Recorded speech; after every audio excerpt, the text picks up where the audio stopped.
Meu nome é Alessandra Friedrich, eu sou aluna do curso de História pela Unopar e eu estou aqui hoje para realizar uma entrevista com o tema Reforma Protestante.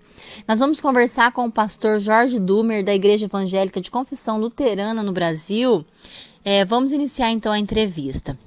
Pastor, o senhor como representante da Igreja Evangélica Luterana no Brasil, de que forma o senhor vê essa reforma? O que foi essa reforma? Quais os motivos que a impulsionaram? E eu queria que o pastor falasse um pouquinho sobre a importância dela para o cenário mundial. Em primeiro lugar, eu gostaria de dizer que o termo protestante ele surgiu depois, durante todo o movimento. Protestante foi um título dado pela Igreja Católica da época e outras pessoas que entenderam naquela época que Lutero estava protestando contra algo dentro da igreja. Então, na verdade, não era um protesto, mas era uma necessidade que ele viu de reforma dentro da igreja.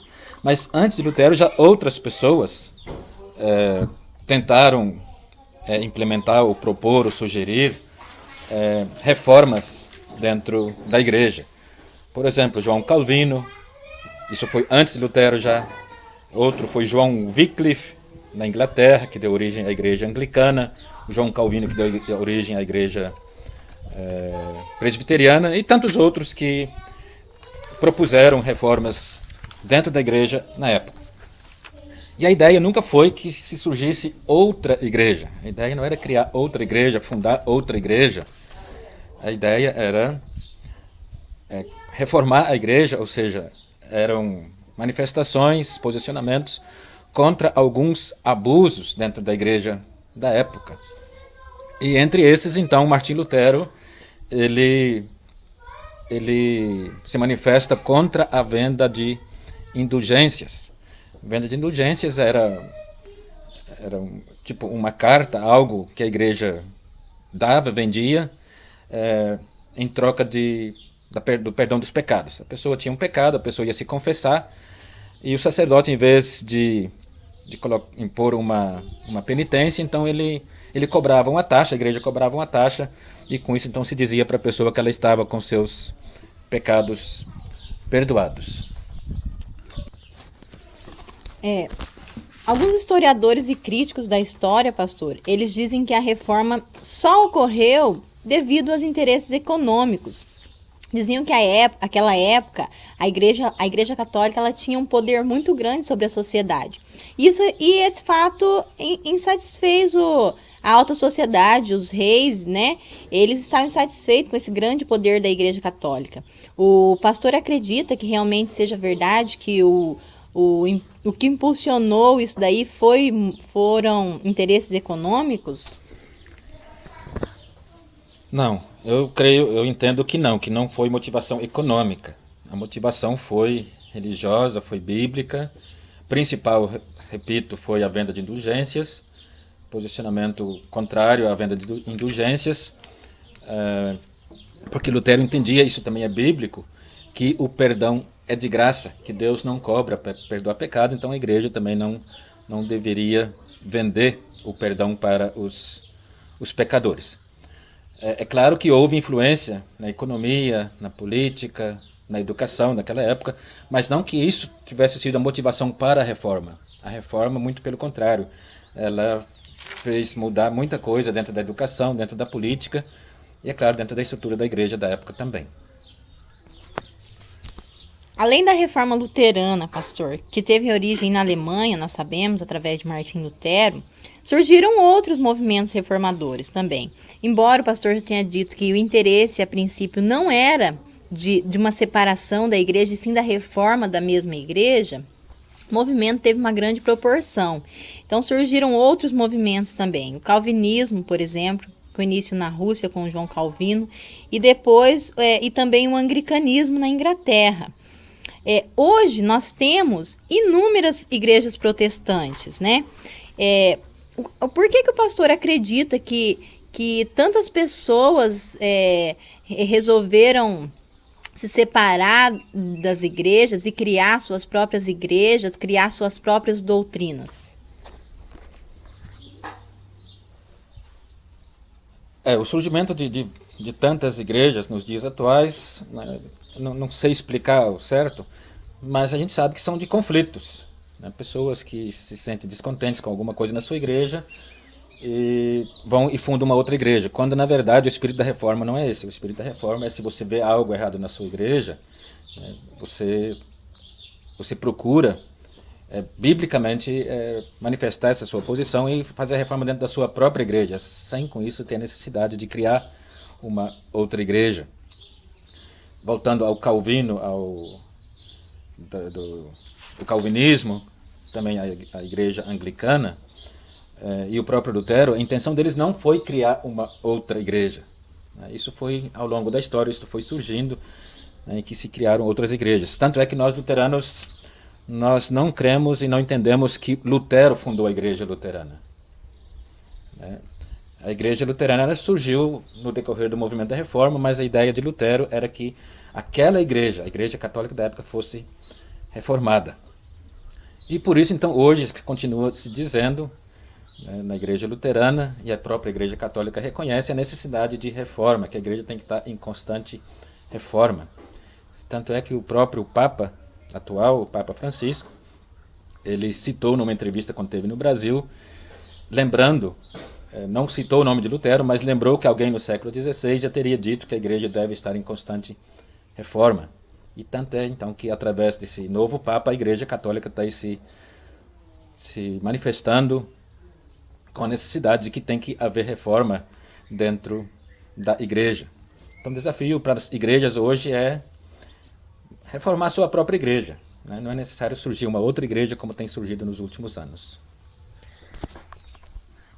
O pastor falou a respeito dessa questão de que a princípio não tinha esse interesse da separação.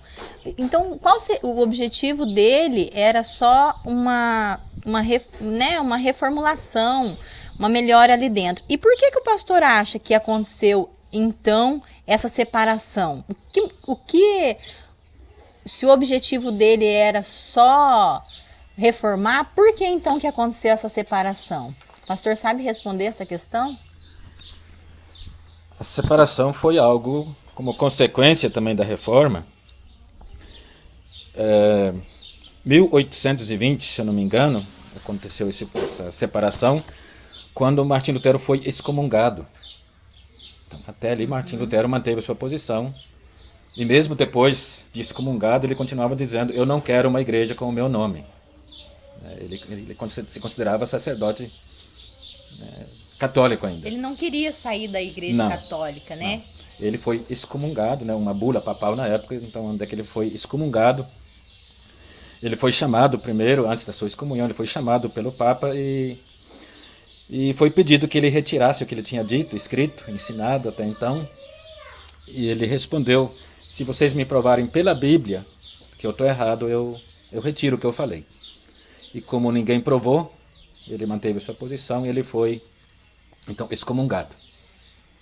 E aí, ao longo da história, vão surgindo outras comunidades e elas vão se identificando como igreja de confissão luterana. Eu gostaria que o pastor falasse também um pouco a respeito aqui do Brasil. Como que funciona a igreja luterana no Brasil? Como que surgiu? Quem trouxe para cá, né? Porque a princípio era um movimento europeu e o Brasil ele é um país ainda muito novo, né? Na época que aconteceu essa reforma lá, o Brasil estava sendo descoberto. Então, quando que veio para cá essa reforma e quem trouxe? Como que é? Como que funciona aqui no Brasil hoje? Se trabalha em parceria com as outras igrejas também? Como que é a relação da igreja luterana com a igreja católica e as outras também hoje?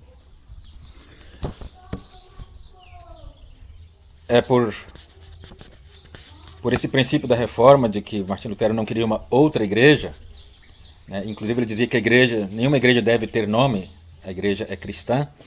A igreja luterana procura trabalhar e se relacionar com outras igrejas, e entre elas a relação mais forte é com a igreja católica.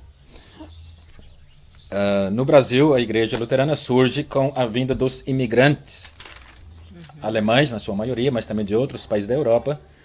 Então, o povo luterano que migrou para o Brasil e trouxe junto, né, né, o seu ser igreja, sua comunidade, e aqui foram criando comunidades e depois foram chamando pastores que vieram aqui então e a igreja foi crescendo nesse movimento e tem esse trabalho então ecumênico de relação com outras igrejas, forma democrática de tomar decisões, né, de formar os seus pastores, de enviar os seus pastores, de eleger suas diretorias que coordenam o trabalho das comunidades. Sobre a igreja, eu queria que o senhor falasse como que funciona aqui a igreja, como que é no Brasil isso, como que é organizado aqui no Brasil hoje a religião, o luteranismo, se foi aderido pelos povos brasileiros, se são só os alemães, como que ficou essa questão? Por um bom tempo era uma igreja considerada como uma igreja de alemães, o que graças a Deus não é mais, né? A igreja luterana começou a ter aceitação e também pelo seu jeito de ser, ela tem hoje no seu quadro de membros pessoas não alemãs, inclusive pastores, né, que não são alemães, né, que vieram de outras famílias, pastores que têm sobrenome Silva, Souza, né, pastores de pele escura, né, e muitos membros também que hoje em dia, seja por casamento, seja por convicção mesmo, né, que aderiram à igreja luterana. O funcionamento da igreja, ela tem uma estrutura nacional, uma direção nacional, depois ela tem uma estrutura regional, e depois a estrutura paroquial, e dentro da paróquia, então, as suas comunidades.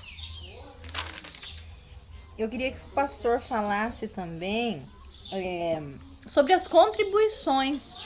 Como que o pastor vê, de que forma que essa reforma protestante contribuiu para o mundo, para a humanidade, se o pastor consegue ver alguma contribuição e quais seriam elas? Eu já falei um pouco no início, teve forte repercussão na questão da educação, na questão da política, né, naquela época, a questão de entender o poder dentro da própria igreja, da própria política, da sociedade como um todo, da economia. Tem vários escritos de Martim Lutero onde ele se manifesta sobre a economia, se manifesta sobre a política e também sobre a educação. E nós entendemos que sim, isso tem tido consequências e a igreja luterana, onde é que ela atua, ela procura contribuir com esses princípios também. Dentro da política, dentro da educação, na economia também manifestando a sua opinião, o seu posicionamento enquanto luteranos a partir do ponto de vista bíblico, que nós entendemos também que a Bíblia, que a palavra de Deus também ela dá orientação para a vida econômica, para a vida política, para a educação, para a vida em geral das pessoas. Vamos finalizar a entrevista. Eu gostaria de agradecer ao pastor pela entrevista e eu gostaria, se o pastor tem para finalizar essa entrevista, se o pastor gostaria de falar alguma coisa para finalizar? Sim, quero agradecer por essa entrevista e espero poder contribuir com esse trabalho e também deixar esse livro que conta de forma resumida a história da igreja, não luterana, mas a história do cristianismo. Dentro disso então está a igreja luterana, né, com a sua contribuição a partir da reforma. E também lembrar que a igreja luterana no mundo todo está se preparando para celebrar em 2017 os 500 anos da reforma, e onde estão sendo abordados vários temas. Eu quero então recomendar o site www.luteranos.com.br, onde tem várias reflexões, manifestações, escritos, onde então vários desses temas que nós conversamos aqui, vocês vão poder então estar vendo também ali, pesquisando, e desejo então que essas orientações, essa entrevista, o que vocês estão estudando, isso possa também servir para a vida de vocês, para as igrejas, para a sociedade, para o nosso Brasil, para o nosso mundo. Obrigada, pastor.